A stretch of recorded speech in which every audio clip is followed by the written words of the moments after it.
Okay, live ko na bro Sige. Sige. Pwede ka na mag-start bro Okay, sige, sige.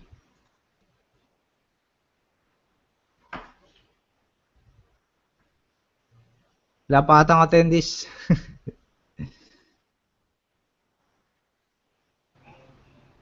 Ayan, for live out attendees.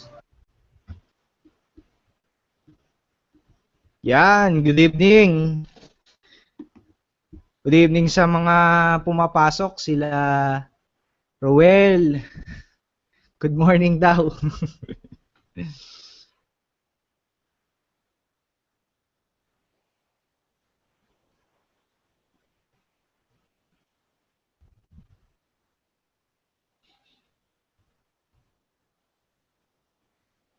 Good evening kay Mirafe. Sino to? Si Roderick.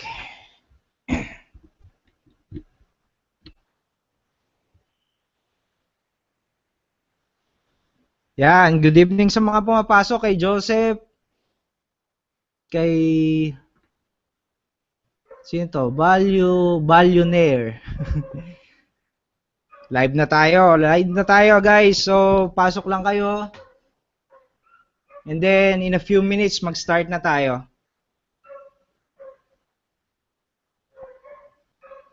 Yan, good evening buddy. Good evening din kay Arman. Good evening. Yan, antayin lang natin yung iba. Meron na tayong 45 attendees. So, antay-antayin lang natin yung iba.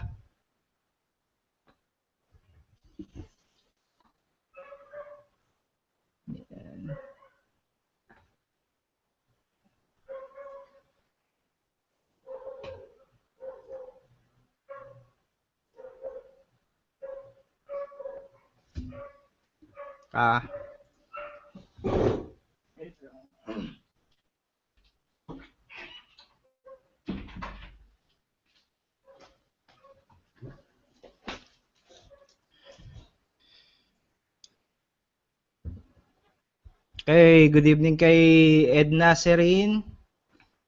Kay Dean, good evening.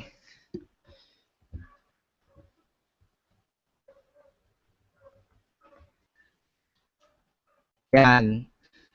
Tingnan natin kung ilan na yung attendees natin. Meron na tayong 51 attendees. Yan, good evening kay Sue.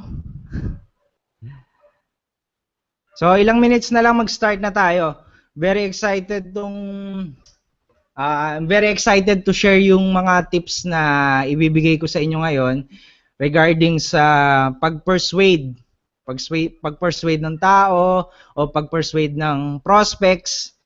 So, kung hindi nyo pa na ma-master to or hindi kayo familiar, actually, every day, ginagawa natin yung pag-persuade. Ginagawa natin yun every time na meron tayong kausap na tao, every time na meron tayong hinihinging pabor dun sa kausap natin, or kahit sa kanino pang tao na meron tayong request.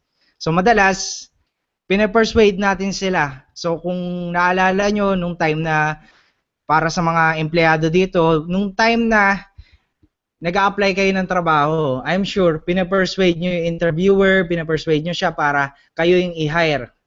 Or kaya naman, nung time na nanliligaw kayo ng girlfriend nyo, or meron kayong nililigawan, no? Sabihin na natin na naging wife nyo yon. Ang nangyayari nung time na nililigawan nyo siya, pinapersuade nyo rin siya. So, yun yung mga pag-uusapan natin dito dahil yung persuasion, makakatulong to sa business na ginagawa natin. Or makakatulong to para makuha natin yung deals na gusto natin makuha. Or let's say meron tayo talagang request sa isang tao and gusto natin mag-comply siya dun sa request na yon. Or kung hindi man siya mag-comply, gusto natin sundin kung ano man yung gusto nating ipagawa sa kanya. So madalas, yung persuasion, yung pagiging persuasive natin, yun yung makakatulong sa atin para makuha natin yung gusto natin. Pero syempre, hindi dapat tayo maging manipulative. Hindi dapat tayo maging mag-manipulate ng tao para lang makuha natin yung request natin. So yun yung mga pag-uusapan natin dito sa topic natin ngayong gabi. So make sure na mag-stay kayo dahil ang mga matututunan nyo dito kung paano nyo talaga mape-persuade yung tao para at least mapataas yung chance para mag-yes siya dun sa offer or mag-yes siya dun sa request nyo. Okay, so kahit na sabihin pa natin minsan nag-no na sa atin yung kausap natin and tumanggi na siya dun sa offer mo, may chance pa na mabago mo yung decision niya, and yun yung mga ituturo ko once na nag-stay ka dito sa webinar na to. So importante yun dahil once na natutunan mo to, parang tataas yung self-confidence mo na kumausap ng tao and hindi ka rin kakabahan every time na meron kang ka-deal na tao. And ang maganda dito, pwede mo ang mapataas yung chance na mag-yes sa'yo yung taong kausap mo. Okay, so hindi ko na patatagalin to. I-share ko lang sa inyo ngayon yung screen para at least makita nyo yung presentation ko. Okay, so check ko lang ngayon kung ilan ay attendees natin. Meron tayong 54 attendees.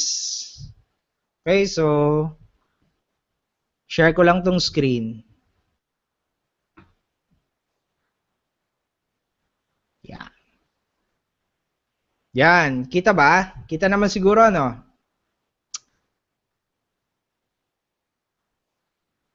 Kita naman, bro? Kitang-kita. Yan, okay.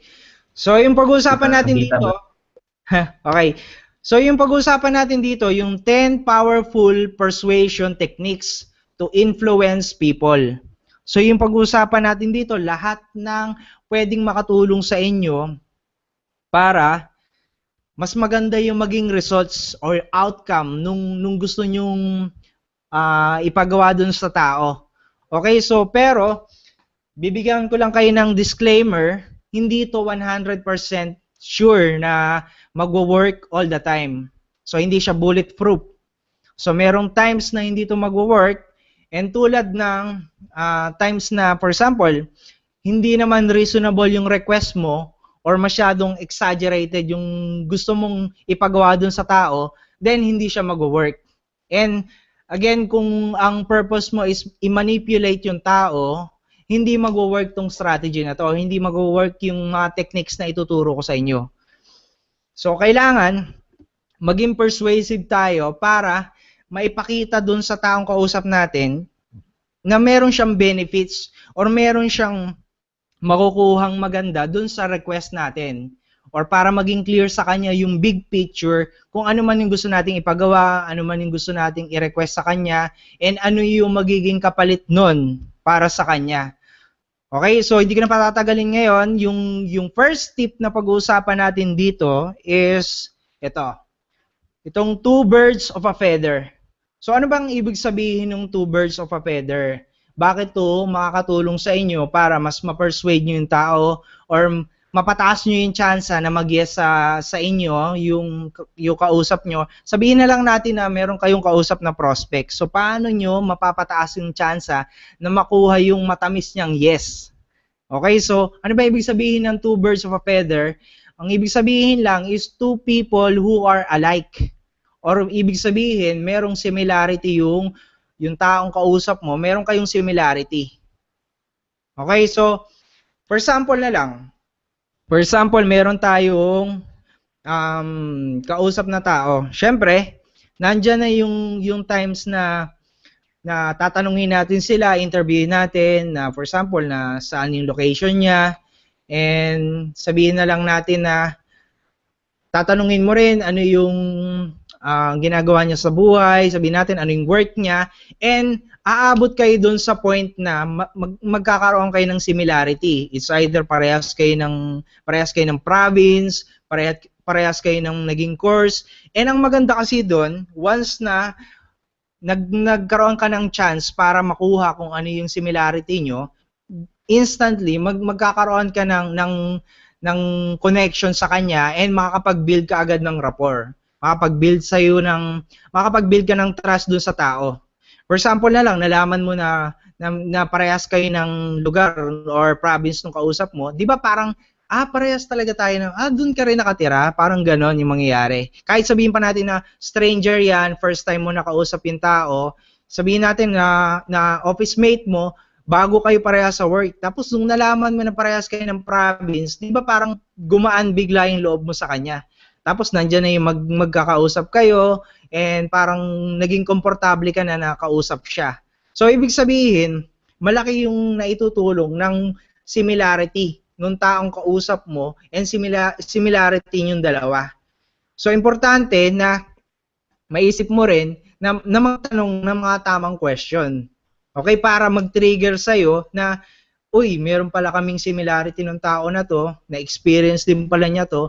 So, kahit sabihin pa natin na, uy, parehas kayo nung course nung college, tapos pag-uusapan nyo yung hirap ng mga subject, parang ganon. So, importante na maalala mo din siya every time na may kausap tayong prospect or may kausap tayong kadil natin. So, magkakaroon ng mas mataas na tsansa na makapag-build ka nga ng connection sa kanya or ng trust once na meron kayong similarity.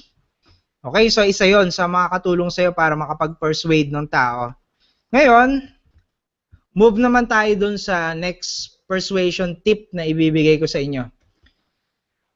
Sabihin na lang natin na let's say meron kang nakausap na taong magbebenta ng, sabihin natin na beauty products. Paano kaya, para dun sa mga boys, may question ako, paano kaya kung ganito kaganda yung magbebenta sa'yo? O sabihin na lang natin dun sa mga girls naman dyan, na attendees natin, sabihin natin kung ganito yung itsura na mag-aalok sa'yo ng product. Ano kaya ang mafe-feel mo? Ano kaya ang mangyayari? Let's say, ganito yung nag-aalok sa'yo ng product, ganito yung nagbebenta. Okay, so sige nga, mag-chat ka dyan kung ano yung mangyayari, magtataas ba yung tsansa na bumili ka ng product dun sa taong kung kausap mo or kaharap mo. Balik ko lang pakita ko ulit yung image, baka hindi nyo nakita eh. Para dun sa mga boys, mag-chat kayo dyan kung tingin natin ano yung mangyayari kung ganito yung nagbebenta sa'yo ng product. Okay? So, ganyan kaganda. Tapos, doon naman sa mga girls dyan, ganito yung itsura nung nagbebenta. Or ganito kung yung itsura na nag-approach sa'yo, ano kaya yung mangyayari? Once na ganyan yung nag-approach sa'yo, ano yung mangyayari? Ayan, sabi ni Coach Cyril, walang doubt. Crush niya daw eh. Okay, so dun sa mga boys diyan, ano yung gagawin nyo? Papansinin nyo kaya or i-ignore nyo yung ganun kaganda? Okay, so ang isang reason kung bakit ko pinakita yon is dahil sabihin man natin na unfair or parang hindi makatarungan para sa ating mga average lang. Pero nakakatulong yung pagiging celebrity look nila or nakakatulong yung celebrity effect. Meron yung impact para mas ma-persuade nyo yung kausap nyo. Okay? So hindi to basta parang naisip ko lang. Kahit balikan nyo, wala kaya kayong or sabihin natin, isipin nyo kung meron kayong na-experience before na meron kayong nakausap na taong talagang may itsura, ang lakas ng dating, ang lakas ng sex appeal. Ano kaya yung gagawin nyo pagka ganun yung nag-approach sa'yo? Di ba papansinin nyo? Dahil mas mataas yung tsansa na makapag-persuade yung ganung tao, yung talagang may itsura, sabihin natin. Nakaka-apekto yun, nakakapagpataas yun ng chance para ma-persuade yung tao. Ngayon, hindi ko naman sinasabi na wala nang chance yung mga katulad natin na average lang. Okay, hindi naman sinasabi na walang chance. Ang sinasabi ko lang, kung neat tayo tingnan, sabihin natin maayos tayo, professional tingnan, and kung ano yung appearance natin, makaka-apekto yun para ma-persuade natin yung tao. Kung naalala nyo, one time binanggit din or na-mention na ni Bro Edward na yung tao, i-judge tayo based dun sa appearance or based dun sa panlabas na nakikita nila. And kaya, mas maganda na as much as possible, talagang maayos tayong tingnan, maayos tayong manamit, and maayos tayong manalita, parang ganon. Kasi malaki yung chance na mas ma-persuade natin yung kausap natin. Pansinin niyo yung mga nasa Globe, yung mga model na kinukuha nila, yung mga promo girl, puro may itsura yung kinukuha nun. Kahit sa mga car show, or sabihin natin yung mga nasa car showroom, talagang may mga itsura yung kinukuha nila, and dahil mas mapapataas nyo yung chance, mas mapapataas nila yung chance na mas maraming bumili. Okay? Hindi ba, clear pa ba bro? Naririnig ako? No audio daw? Oo bro, rinig ka. Okay. So, sige, baka kailangan lang mag-refresh nung iba, nung mga walang audio o walang video, refresh lang kayo. Okay, so yon malaking chance yung maibibigay nung physical appearance or kung paano tayo manamit. Ngayon, hindi ko naman sinasabi syempre na wala na tayong magagawa kung ganyan ang itsura natin. Hindi naman natin kailangan lahat magpaganda, magpapogi. Ang sinasabi ko lang, kung ano yung nakikita nila based on our appearance, magja-judge sila doon. So as much as possible, neat naman tayong tingnan, maayos yung pananamit natin. So ganon, dahil merong effect yon sa decision making nung kausap natin, and meron yun effect para mas ma-persuade natin. Okay, so mas malaki rin yung chance na sa'yo bumili or sa'yo mag-join yung taong kausap mo dahil malaki yung impact nung based on dun sa kung anong nakikita nung taong kausap mo or kung paano kanila naririnig magsalita, kung paano kanila nakakausap ka, paano ka makipag-communicate. Okay? So, tandaan nyo yun, isa yun sa magiging tulong sa atin para mas ma-persuade natin or mag-comply dun sa request natin yung kausap natin. Okay, so balik ko lang ngayon dun sa PowerPoint. Ngayon, yung next step naman or next tip na ibibigay ko sa inyo is, ito tandaan nyo, yung what's in it for me. What's in it for me, every time na meron kayong kausap, dapat iisipin nyo, ipuposition nyo yung sarili nyo dun sa taong kausap nyo. And kailangan isipin nyo, ano ba para sa akin yung sinasabi mo na yan? Ano bang makukuha ko dyan? Ano bang magiging benefit ko? So tandaan nyo tong what's in it for me. And para mas madali sa inyo, para matandaan ano yung magiging atake nyo dun sa kausap nyo para mas maintindihan niya na magkakaroon siya ng benefit, magkakaroon siya ng tulong dun sa gusto mong ipagawa or sabihin na lang ating business yan, mas mapapataas mo yung chance na mag-join siya sa'yo every time na ma-identify mo yung goal nung target market mo o yung goal ng kausap mo. So, paano mo gagawin yon? Meron akong tinatawag na EDGE. So, use EDGE. Itong acronym na to, ito yung makakatulong sa'yo para ma-identify mo kung ano yung what's in it for me nung kausap mo.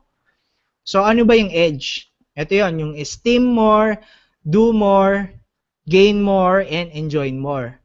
Enjoy more. So, itong esteem more, yan, explain ko sa iyo yan bawat item. So, itong EDGE, kung gusto mong isulat, ayan, pwede mong isulat. Yung esteem more, do more, gain more, and enjoy more.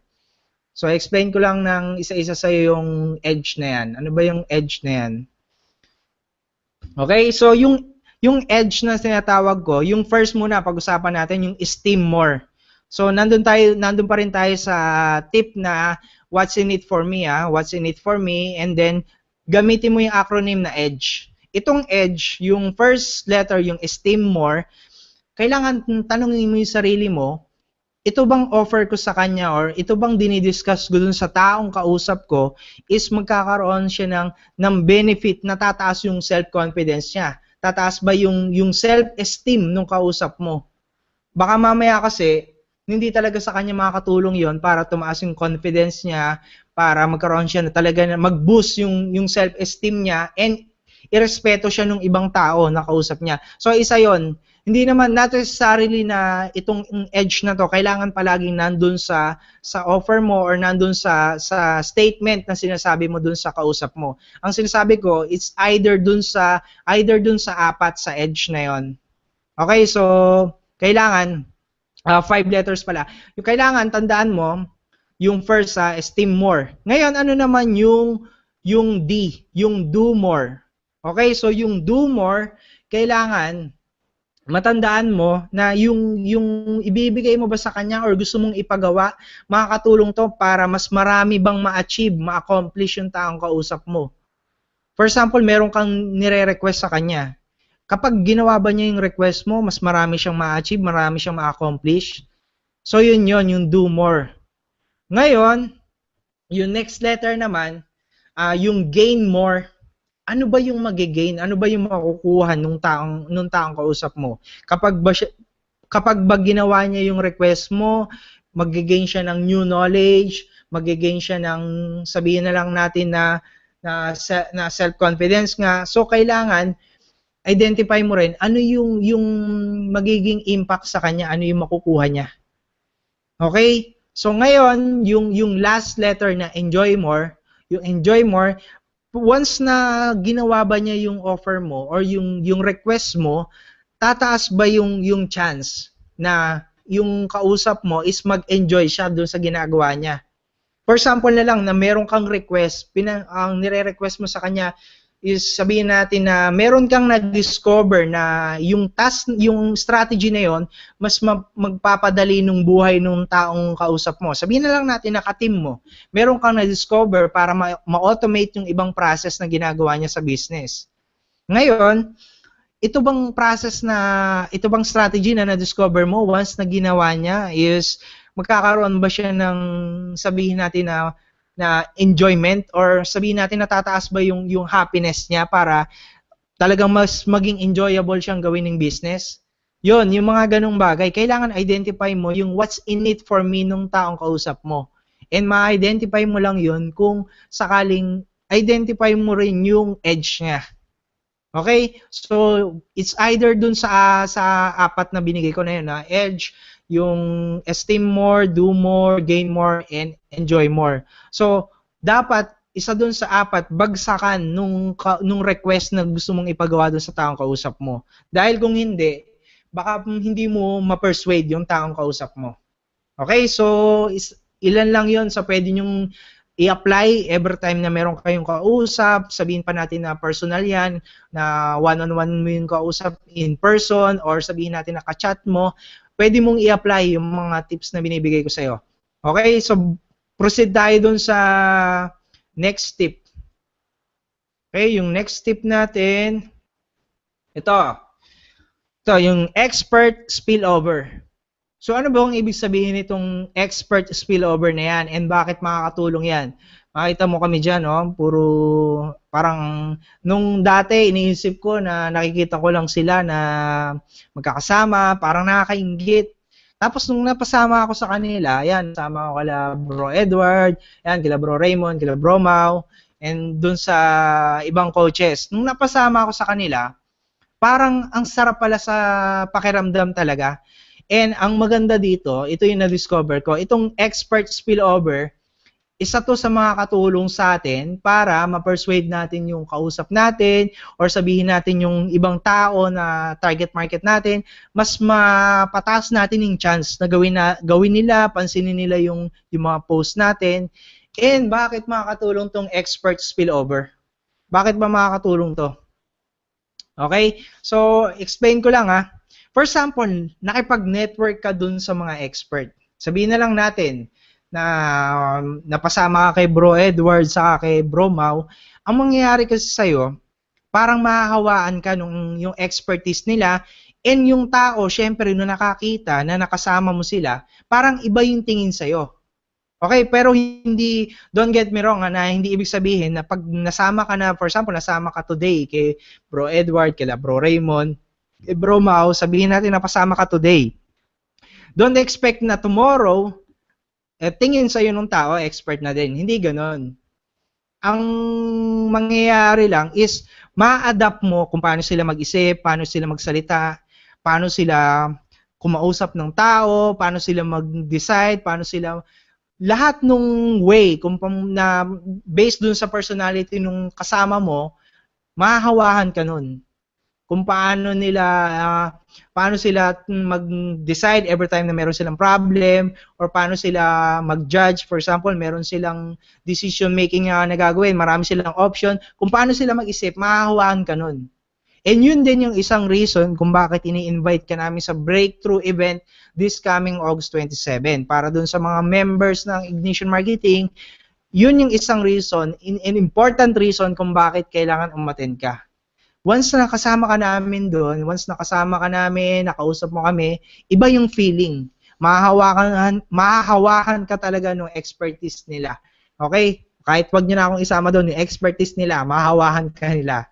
Okay? So, ganun yun. So, makakatulong to dahil yung tao na nakakakita sa'yo, sabihin nila, grabe parang ibang level na sabihin natin, ibang level na si Aris.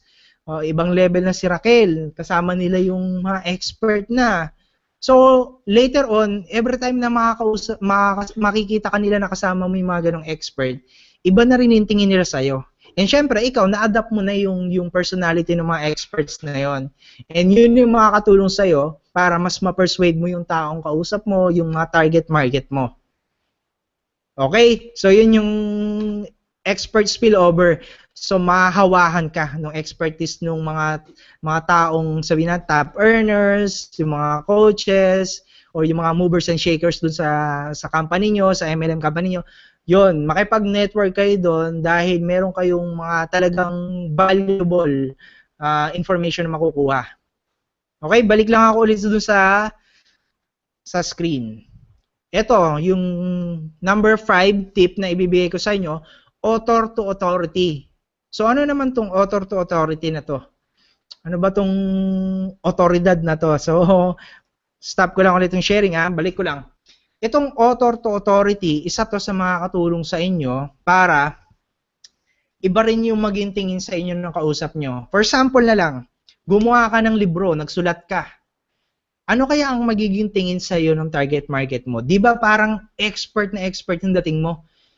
Kasi mahirap gumawa ng libro, mahirap magsulat ng libro kasi it requires extensive research and study. So, hindi ganun kadaling magsulat ng libro dahil paghihirapan yan. And once na nagawa mo magsulat ng libro, o kahit sabihin pa natin mag-create ka ng blog, once na nagawa mo yon, iba yung tingin sa'yo ng tao.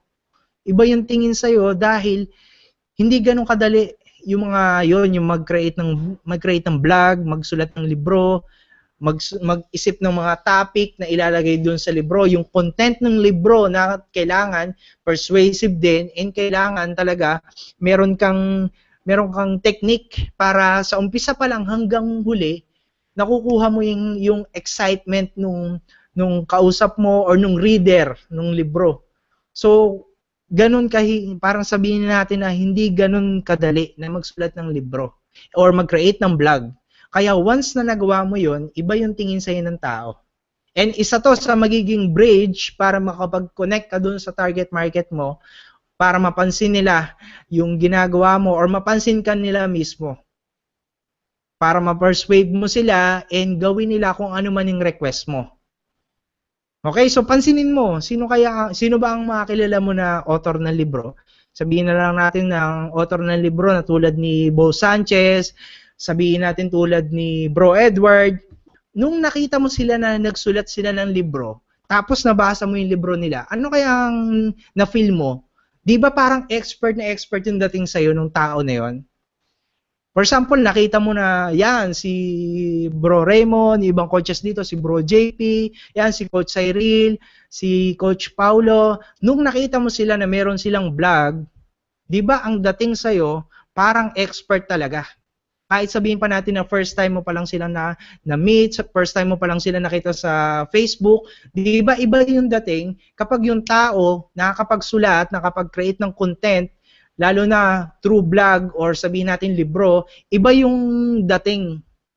Parang iba yung aura nila. Iba yung aura nila, kaya ang dating sa'yo, expert na expert talaga yung tao. Okay, so balik lang tayo dun sa presentation ko. Ngayon, yung next tip na pag-usapan natin. Next tip is, ito. speaker's blessing. Ano ba tong speaker's blessing and bakit ito makakatulong sa'yo para mas mapataas mo yung chance mo na i-persuade yung kausap mo? Okay? Bakit ba? Sige nga, may kilala ba kayo na speaker na hindi magaling magsalita? Or sabihin na natin na meron ba kayong kakilala na speaker, nag-i-speak, nagtotalk sa harap ng maraming tao na sabihin natin na bumubulong, tapos sabihin natin na parang kinakabahan, parang ganon. Meron ba kayong kakilala na yung speaker is hindi mapakali sa sarili, kabadong-kabado yung boses, and katulad nito, yung ginagawa naming webinar, okay, so hindi sa pagbubuhat ng sariling bangko, pero kahit sabihin mo na ikaw yung maposisyon sa ganito, let's say ikaw yung naging speaker sa webinar, nag-guest speaker ka sa webinar na ganito, ang mangyayari kaya sa'yo is tingin sa'yo nung tao, parang hindi ka expert or sabihin natin na hindi mo alam yung ginagawa mo. Di ba? Pag yung taong nakita mo or nag-speak sa ganitong webinar is talagang sabihin natin na spontaneous siyang magsalita, tapos sabihin natin na hindi siya nabubulol-bulol, sabihin natin na maayos siya talagang magsalita. Di ba parang expert yung tingin nyo? Okay, so kahit hindi ako yung gamitin yung basis, yung mga ibang speaker, ibang coaches natin, di ba parang iba yung dating para sa inyo once na nag-i-speak. So, hindi lang dun sa webinar. For example na lang na nagsalita siya, sabihin natin, nag-gather ng isang meeting, tapos yung taong kakilala mo, nagsalita siya sa harap ng maraming tao. Tapos maayos lang magsalita, and kayo lahat, very attentive. Talaga nagpe-pay attention kayo dun sa sinasabi nung tao. Di ba, iba yung dating para sa iyo, iba yung tingin mo dun sa tao na yon once na nakakapag-speak siya sa harap ng tao. So, isa to sa mga katulong sa atin, yung pag-speak natin.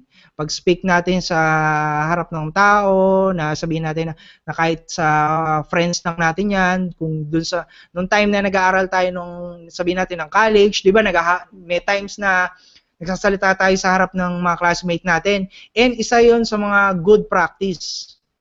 Ganon din sa, for example na lang na meron kang talk, meron kang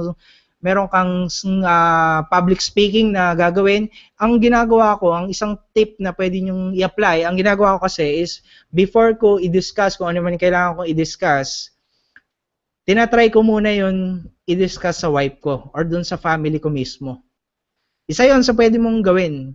Every time na meron akong presentation ng system dun sa company na pinapasukan ko, every time na magpe-present ako, tinatry ko munang i-discuss sa kanila, sa family ko, sa wife ko, kung okay ba. Sasabihin ko lang, pakinggan mo lang kung paano ko i-discuss. Na, for example na lang na, zero knowledge ka about the product or about the system, ano yung magiging dating sa'yo? Para bang mahirap bang intindihin? Or okay ba siya dahil magiging attentive ka ba? Or sabihin natin na may nakuha ka ba dun sa sinasabi ko? So, isa yon sa good practice. And magandang way din to para makita ka talaga ng ibang tao. Once na nagpa-public speaking ka na, sabihin natin nag-daily webinar ka, or sabihin natin nag-try ka mag-webinar, iba yung dating nun sa tao. Iba yung magiging perception nila sa'yo, talagang sabihin nila, uy, alam na alam nito yung sinasabi niya, parang leader na leader ang dating mo.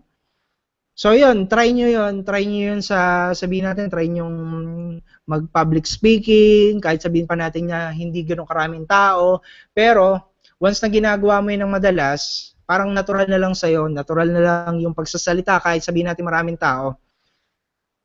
Okay, so isa yun sa tip para ma-persuade natin yung mga kausap natin or yung mag-comply sila dun sa request natin. So, balik lang tayo dun sa presentation ko. Ano pa ba yung tip na pwede? Ito yon, yung reciprocity. So, possible, baka narinig na ng iba or aware na sila dun sa law of reciprocation. So, ano ba tong reciprocity? Ano ba itong reciprocity and bakit ito makakatulong sa inyo? Bakit ito makakatulong para ma-persuade natin, kausap natin? Meron na ba kayo na experience na sabihin natin na meron kang kakilala na every time na sabihin natin mag-out of town siya or meron siyang time na umuwi doon sa province niya, tapos pag uwi niya doon sa province, tapos babalik na siya doon sa, kung sabihin natin, office mate mo, di ba minsan merong tayong kakilala na bumibili ng pasalubong. Pagbalik niya, meron siyang pasalubong para sa'yo. Tapos, next time na ikaw naman yung umuwi sa province nyo, ano ang gagawin mo? Di ba bibili ka din ng pasalubong dahil gusto mo gantihan yung naging tulong sa'yo or naging pabor na binigay or pagbigay ng pasalubong sa'yo ng taong kakilala mo. Di ba ganun yun? Na-experience yun na ba yung ganun? Meron kayong binigay. Sabihin na lang natin, o kung ibang mga example, bukod dun sa pagbigay ng pasalubong sa inyo, sabihin na lang natin yung kapitbahay nyo. Every time na meron siyang extra food, sabihin natin, naghanda sila, binibigyan ka ng food. Tinatawag ka, binibigyan ka ng handa, binibigyan ka ng spaghetti, ice cream, etc. Tapos, next time na merong occasion sa inyo, di ba, parang feeling mo, kailangan gantihan ko yung ginawa sa akin. Kailangan, ay, si ano, mabait to, si kapitbahay, mabait to, binibigyan ako lagi nito ng food, binibigyan ako lagi nito ng handa every time na merong occasion sa kanila. So, ganun din yung gagawin ko. So, isa yon sa way para ma-persuade natin yung target market natin or para ma-persuade natin kung sino man yung gusto nating hingan ng pabor. So, meron nga akong nabasa na research. Alam nyo, ang ginawa niya, meron siyang ginawang greeting cards, Christmas card, and itong gumawa siya ng 600 Christmas card. Bumili siya sa store, tapos sinulatan niya yun ng greetings. Ngayon, ang ginawa niya doon, pinadala niya yun, yung Christmas card, pinadala niya yun sa 600 stranger. So, biruin mo yun, itong tao na to, pangalan niyan si Philip, nakalimutan ko lang yung surname niya. Pero, ang ginawa niya, pinadala niya sa stranger. Gumawa siya ng experiment para malaman niya lang kung ilan yung magpapadala sa kanya ng Christmas card din. Ilang tao, ilang stranger yung magpapadala sa kanya ng Christmas card din. And, anong nangyari, itong ginawa niyang experiment, naka-receive siya ng 200 Christmas card galing doon sa stranger. So, ibig sabihin, out of 600 strangers, 200 yung nag-reply, nagpadala ng Christmas card din. So, bakit kaya ginawa yon? Dahil nga doon sa law of reciprocation o reciprocity, na parang pakiramdam mo, obligated ka na ibalik yung pabor na ginawa sa'yo. And paano ito makakatulong sa inyo? For example na lang, nagpo-provide ka ng value, nagpo-provide ka ng mga content. Once na ginagawa mo yon, nagbibigay ka ng libreng useful information, tips, etc. Yung mga tutorials, sabihin natin na free guide, lahat yon, nagbibigay mo ng free. Once na ikaw na humingi ng pabor, kahit sabihin pa natin yan na survey lang yung request mo na pabor, ang mangyayari kasi doon, meron tao na gagawa ng action and susundin or magko-comply doon sa request mo. Dahil nagpo-provide ka sa kanila ng libreng tips, nagpo-provide ka sa kanila ng value, and ang maganda doon, ikaw muna yung nagbigay. And silang mga target market mo or yung mga taong binibigyan mo ng pabor, ang mangyayari doon, parang pakiramdam nila, mabait naman tong sabihin natin, mabait naman tong si JR, nagbibigay siya ng tips. So, gagawin ko yung request niya. So, ganun yun. Makakatulong yun para ma-persuade nyo or mag-comply sila doon sa request nyo. Okay, so balik lang ako doon sa ibang tip. Yun yung law of reciprocity or law of reciprocation. Okay, yung number 8 tip. Ito, yung BYAF technique. Ano ba tong BYAF technique na to? And paano ito makakatulong para mas maging persuasive ka? Paano para mas maging persuasive ka dun sa taong kausap mo or para gawin nila yung request mo? Actually, ginagawa ko to madalas sa email. Sa email, every time na meron akong request dun sa tao or sabihin natin meron akong gusto sa kanilang hingin na pabor dun sa mga taong client namin. Okay, so ang ginagawa ko, every time na meron akong request, mas napapataas ko yung chance na mag-reply sila or mag-comply dun sa request ko dahil ganito yung statement na nilalagay ko. Parang ganito meron akong gusto, for example, may gusto akong pasagutan sa kanila ng survey. Yung survey na yon, sinasabi ko na hindi naman rush para sagutan nila, pero mas ma-appreciate ko kung masasagutan nila yon agad, or sabihin natin, mas masasagutan nila as soon as possible. So, ibig sabihin, pag ganun yung way ng pakipag-communicate mo, parang sabihin mo na, this is not rush, but it would be much appreciated if you can answer this survey as soon as possible. Parang ganon. Or isip ka ng ibang style para hindi maramdaman ng taong kausap mo na parang pine-pressure mo siya and kumbaga, meron siyang option. Yung ibig sabihin ng yung BF is but you are free. But you are free to choose, or sabihin natin, but you are free to choose kung gagawin mo na ngayon or hindi. Pero syempre, meron kang pahabol doon na parang it would be much appreciated kung titingnan mo na ngayon or papanoorin mo na yung video, sabihin natin ganun. Para doon sa mga IM members pwede nyo gamitin technique yon para tingnan agad yung video presentation natin or panoorin agad yung 12 minutes video. Isang way yon para maramdaman ng tao na hindi mo siya pine-pressure, pero at the same time, very persuasive yung last line. Na sabihin mo, parang okay lang po na tingnan nyo pag free kayo, pero kung gusto niyo na talagang malaman, mas maganda po, parang ganon, mas maganda po na bigyan nyo na lang agad ng time today.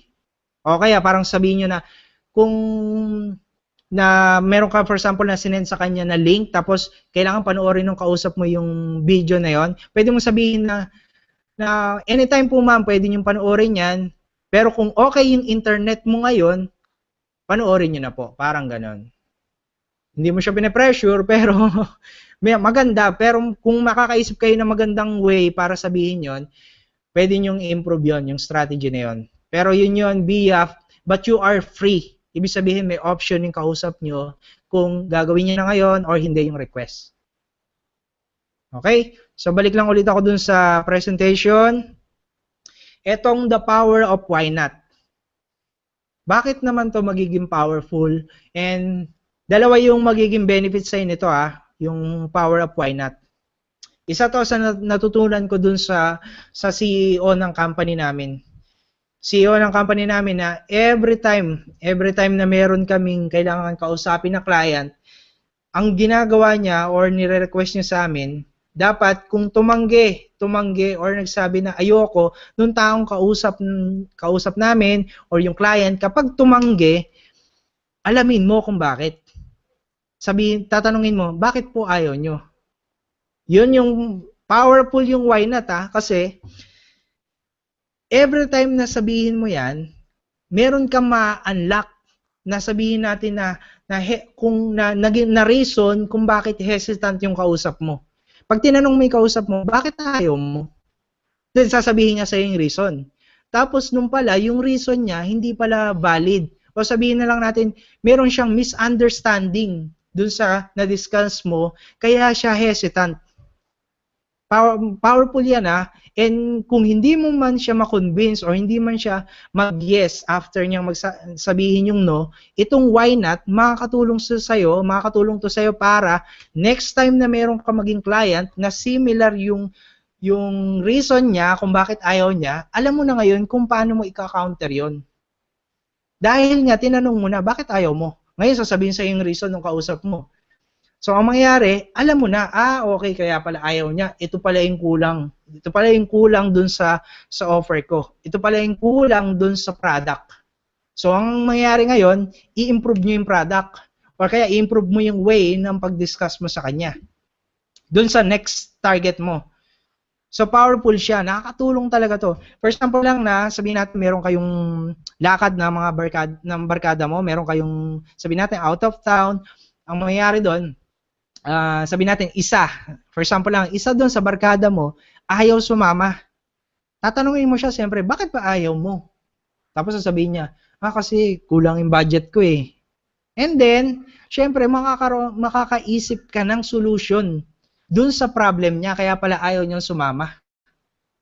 Ganun yun, powerful yung why not. Ganun din sa business. Sabihin natin, nag-no na sa'yo yung kausap mo. Pag tinanong mo siya, bakit ayaw mo? Tapos, sasabihin niya sa yung reason mo, dun mo ma-unlock yung obstacle na pumipigil para mag-create siya ng decision na mag-yes dun sa offer mo or dun sa request mo. Ma-unlock mo ngayon yung obstacle na pumipigil sa kausap mo. O yung hesitation dun sa mind niya, ma-unlock mo yun. And ngayon, makakaisip ka ng sabihin natin na solution or counter-argument dun sa reason niya. Kasi baka mamaya invalid reason pala yung nasa mind niya, iba lang pala yung understanding niya dun sa in-offer mo, kaya ang mangyayari, parang hesitant siya.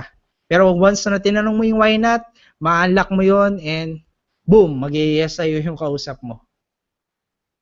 So tandaan nyo yan kapag nag-no sa yung kausap nyo, tanungin nyo, bakit ayaw mo? Bakit ba ayaw mo? Sakbayan mo kung kausap mo. Joke lang, hindi. So, ganun yun, powerful yun. Kung hindi man talaga mag-yes, at least nalaman mo yung reason kung bakit ayaw niya and magagamit mo yun, data mo yun para next time na magkaroon ka ng ganung objection, ganung client, similar dun sa reason niya kung bakit ayaw niya, meron ka nang naisip na strategy kung paano i-resolve yun. Okay, so proceed tayo dun sa last. Ito na yung pampinali. Pampinali kung ano ba yung tip. Yung last, itong fair persuader. Ano ba itong fair persuader na to? And paano to makakatulong sa'yo para maging persuasive? Sino dito yung every time na merong kausap or merong ipe-present na sabihin natin product, sabihin natin na business, puro yung good side lang yung sinasabi? Sino dito yung ganun?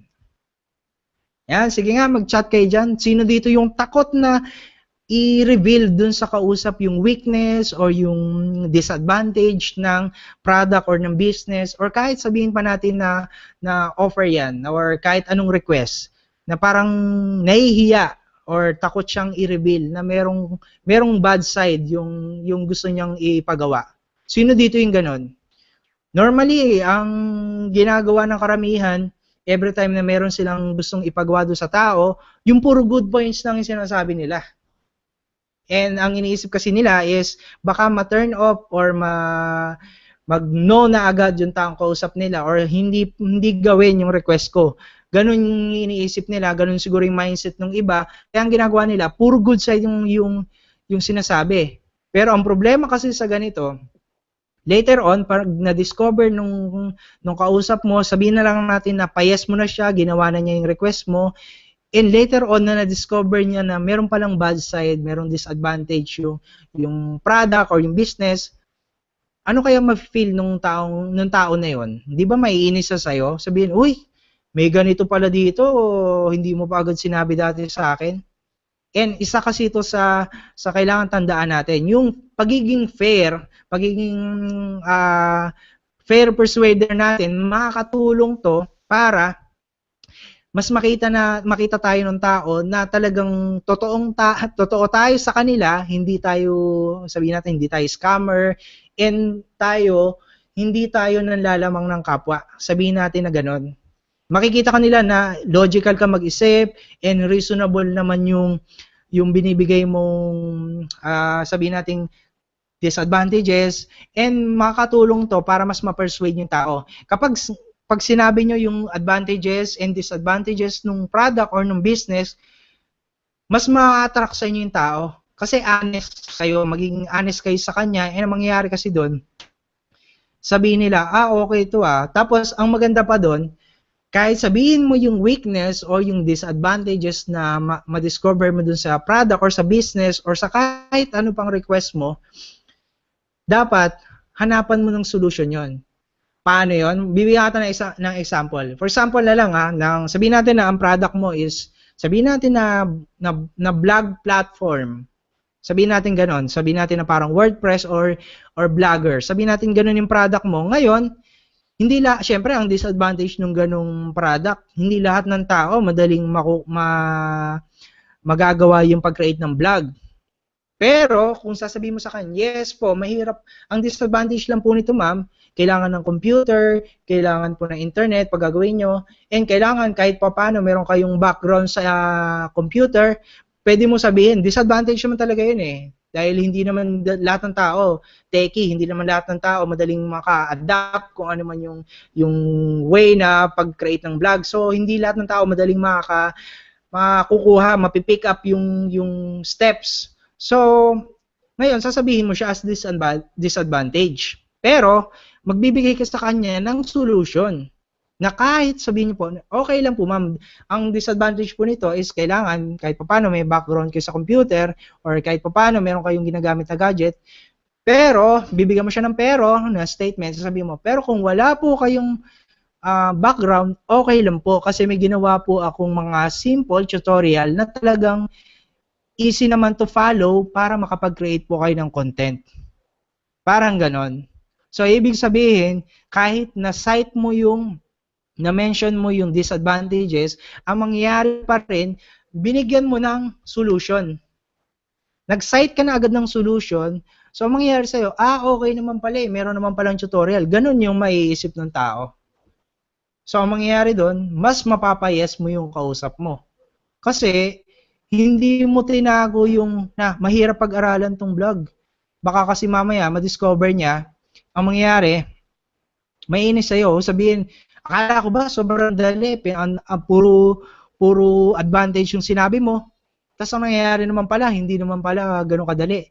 So, unang-una, para maiwasan din magbato ng objection ng kausap mo, ang gawin mo, kung ano man yung weakness or disadvantages, ikaw na agad ang mag-cite nun or mag-mention nun, and then bigyan mo siya ng solution kung paano niya i-handle yun. Dahil sa kahit anong product, kahit anong idea, walang perfect. Palagi may improvement, kahit sabihin pa natin na sa version ng Android nyo, di ba? Yung mga Android na yan na OS, meron laging version na upgrade. Sa iOS, meron din update. Sa kahit anong product, nagkakaroon ng iba't ibang version dahil may improvement. So, ibig sabihin lang, meron pang weakness. Kahit saan. Bakit din nagkakaroon ng upgrade yung mga products? Sabihin natin yung mga Mac na yan, MacBook, sa yung mga cellphone, bakit nagkakaroon ng improvement? Dahil hindi naman talaga lahat ng product is once na nilabas or isang idea is perfect na wala ng improvement. There's always room for improvement, kaya hindi mo pwedeng sabihin na wala ng disadvantage. And ang maganda doon, ikaw mismo, unahan mo na yung tao na yon, unahan mo na yung kausap mo, na-identify mo na yung weakness o yung disadvantage, and ang mangyayari kasi sa'yo doon, ang dating mo doon sa kausap mo, logical ka, hindi ka nalalamang, and talagang fair persuader. So, ibig sabihin, balance argument dapat yung ginagawa natin, hindi lang one side, hindi lang yung good side yung sinasabi natin, sabihin na natin kung ano man yung bad side. Pero ituro natin kung ano yung magiging way para i-counter natin yung bad side na yon. Okay? So, yun yung mga tips na pwede nyong i-apply, pwede nyong gamitin para mas mapataas nyo yung chance na ma-persuade nyo yung kausap nyo. So, I hope na meron kayong natutunan doon sa 1 to 10 tips na yon. Kung meron kayong nagustuhan, try nyo yun, i-apply every time na may kausap kayong prospect. It's either through chat, sabihin natin kausap nyo one-on-one in person, and kausap nyo over the phone. Try nyo yun, over Skype, etc. So, try nyo yun. Kung meron kayong nagustuhan doon, i-apply nyo agad. Okay, so para dun sa mga may question, sige, ilagay nyo dyan yung question and try natin sagutin yun.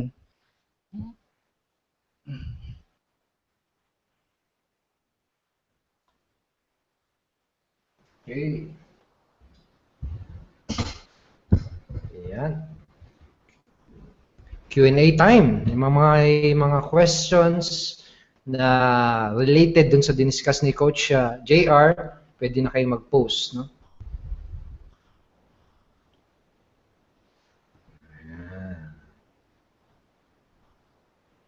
So, may question si Joseph. Ano nga po yung number 7? Yon, Joseph, yung number 7 natin kaninang tip is reciprocity.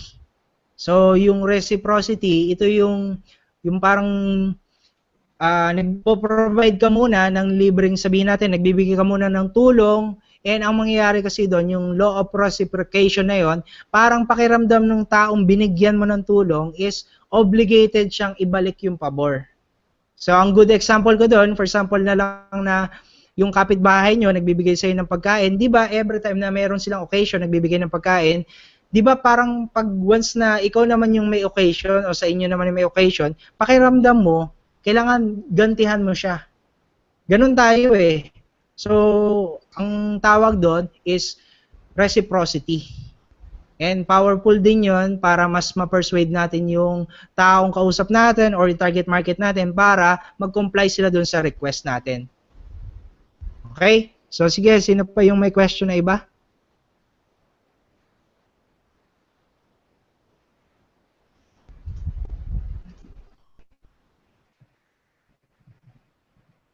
Ako bro, pwede ba may maitagdag? Sige bro, sige bro. Okay. Persuasion, no? Actually, talagang sobrang agree talaga sa sinabi ni Coach JR kasi sobrang halaga talaga ng persuasion dito sa industriya natin, no? Pero may iba kasing may iba kasing maling pagkakaintindi kung ano tong persuasion. Kaya parang alam mo na intimidate sila na aralin siya. Intimidate sila na pag-aralan na to at masterin to.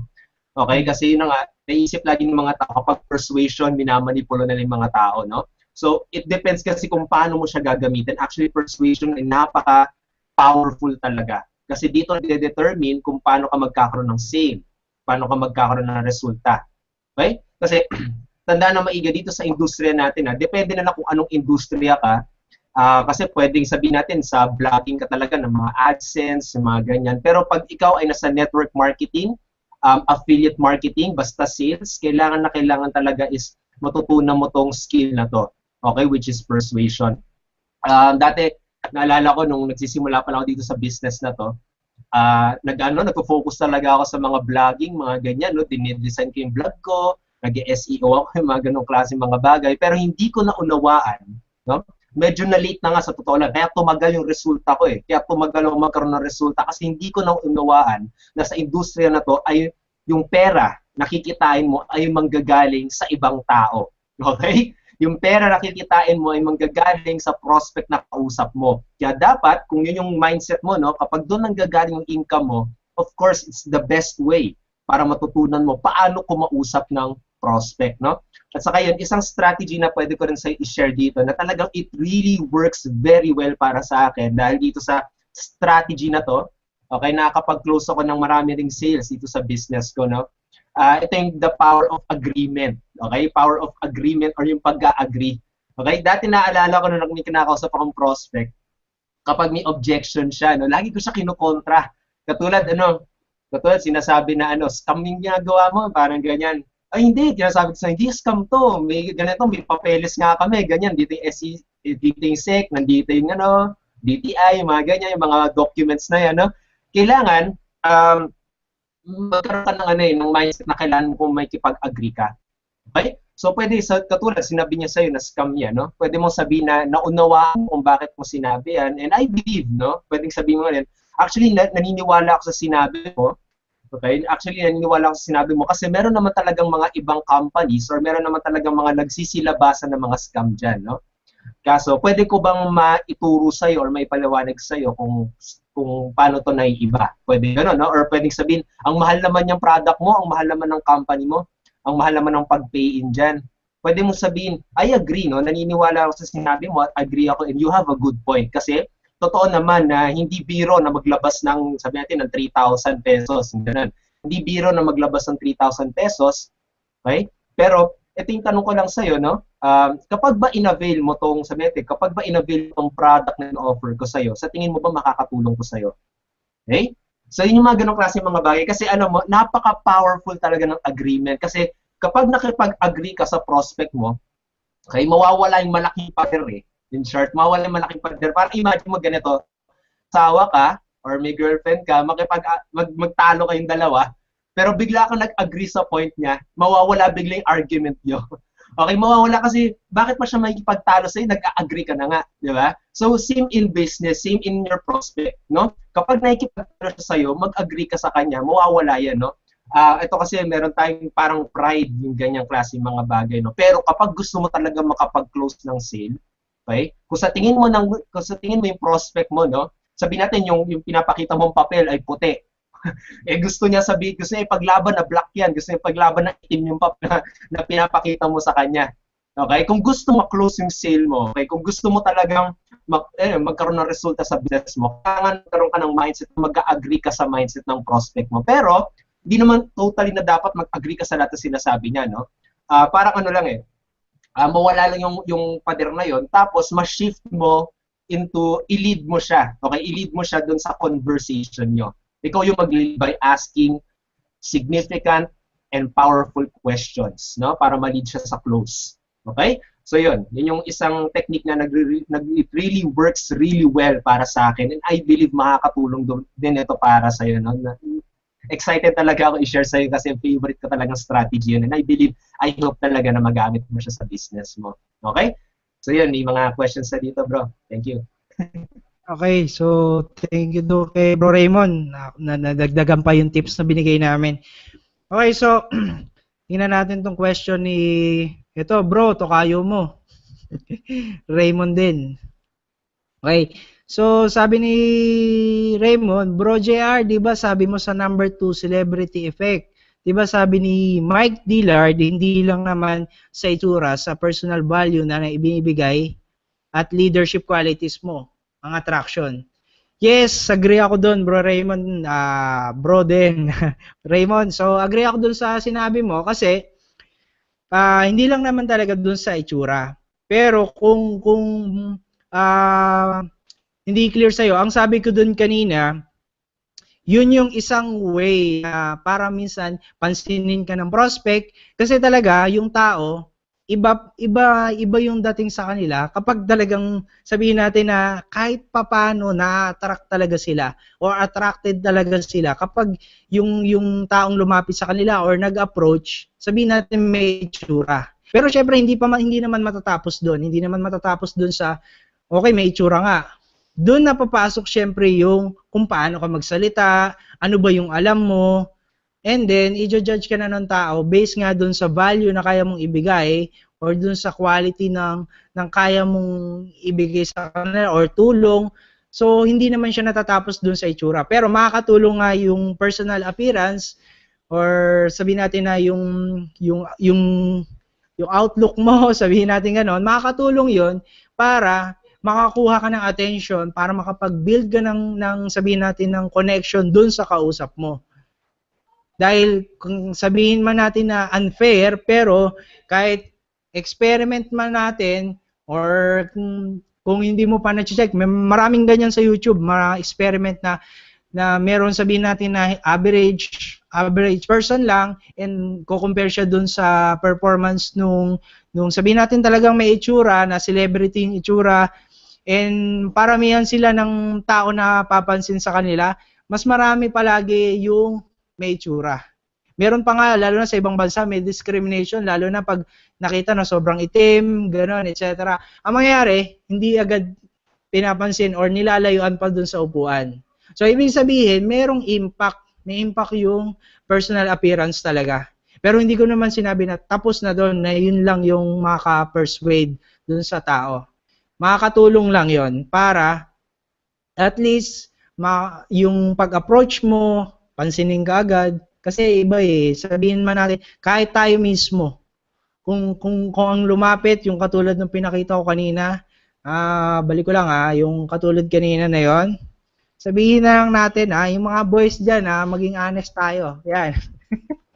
Kung ganyan yung mag-a-approach sa'yo, hindi ko lang alam kung tatakbuhan mo pa. Okay, so yun lang.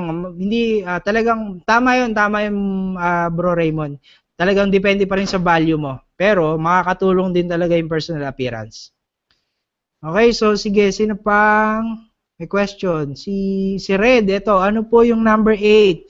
Sorry po, ka-reconnect lang daw niya.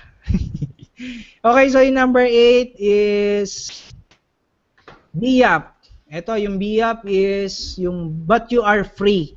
Ibig sabihin, hindi mo pine-pressure yung taong kausap mo, binibigyan mo siya ng option na pwede niyang gawin na agad yung request mo or gawin niya mamaya. Pero syempre, meron kang pahabol sa last line na pero mas ma-appreciate mo kung gagawin niya agad, parang ganon. So, but you are free. Ibig sabihin, may option, hindi mo pine-pressure yung taong kausap mo. Okay? So, sige, sino pa yung may ibang question dito? Yes. Add ko lang din dun sa regarding dun sa celebrity, no. Guys, sige bro. Kasi celebrity kasi ako nag-apply ako sa show. Ayan, tulad ni Bro Edward, di ba? Parang si Raymart Santiago yung bakit marami na persuade yan? Ang isang point din, no, isang pwede natin tignan yung celebrity. Bukod dun sa dun sa personal appearance, isang bagay din pag sinabing celebrity ka ay parang kilala ka. No, baga may pangalan ka. Yun yung isa mong goal in your business, no? Magawa mo na sobrang dami ng nakakilala sa iyo. Okay? Sobrang daming nakakaalam ng pangalan mo, no? Ay si Dave Ken Puga, yan yung yan yung magaling sa magaling na leader, no? Tipong kilalang kilala ka na. No, kasi kapag ganoon ka na, may credibility ka na, no? Madali ka na rin talaga makakapag-influence. Kapag meron ka ng credibility, kapag kilala na yung pangalan mo, pag marami ng taong nakakalam kung sino ka, napakadali na lang mag-persuade, mag-influence. Yun din yung isang kumbaga yung isang angle na pwede natin tignan doon sa celebrity effect. Okay, kasi 'di ba may mga celebrity din naman na for example, yung mga sa comedy, yung for example nila Inday Rutay, no? Nila Bali, no? Kumbaga celebrity sila and may mga nag-hire sa kanila na company, no, para i-associate yung product nila, 'di ba? Dahil sa kilala sila. Okay? Maraming tao nagtitiwala sa kanila dahil kilala sila. Yung isang angle na natin tingnan. Sobrang kilala ka na. Sobrang alam na nila kung ano yung reputasyon mo. Yung kredibilidad mo. Na madali mo na lang silang may influensyahan. Okay? Ayos. Naiintindihan ba yon, guys? Naiintindihan ba yon? Sige nga, mag-chat kayo dyan sa chat box kung naiintindihan nyo yung bagay na yun, na kailangan nyong maging sobrang kilala.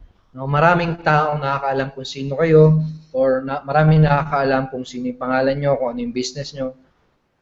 Naiintindihan yan? Ayun. Sabi ni Dominic. Ayan. Pag marami na nakakakilala sa'yo, yung tipong naglalakad ka sa mall, uy, si ano yun si Dominic yun Yung scammer, hindi. Hindi ka na. Si Dominic yun yung isang magaling na leader. Kapag marami na nakakakilala sa yung gano'n, no? Celebrity ka na. Yun yung ibig sabihin, isang ibig sabihin ng celebrity effect. Sobrang dami na nakakakilala sa iyo. Yun. So, ibig sabihin lang, dapat sa kilala sila, good, yung parang good image naman. Hindi bad image. Good image, yun. Yun yung talagang totoong good image. Na tagos pa yon kumbaga sa panglabas na anyo. No? Iba yung kilala ka dahil meron kang good leadership, dahil meron kang good intention, meron kang good vision. Okay? Ayos. Okay, sino pa may question?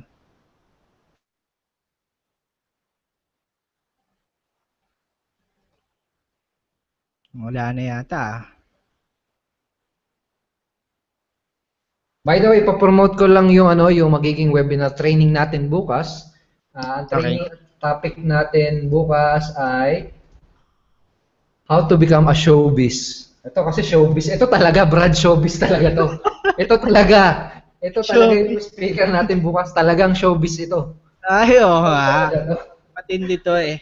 Ang topic natin is how to sell and make lots of sale by Coach Resty Chavez. Pero talaga, artista to. No, artista talaga to si Resty Chavez. Di ba, bro? Kinenta mo sa akin? Oh, medyo mahirap mag-audition pero kaya naman. Yun. Ayan, bro, i-share mo nga yung ano. Mag-share ka nga ng konti kung ano yung pag-uusapan natin bukas.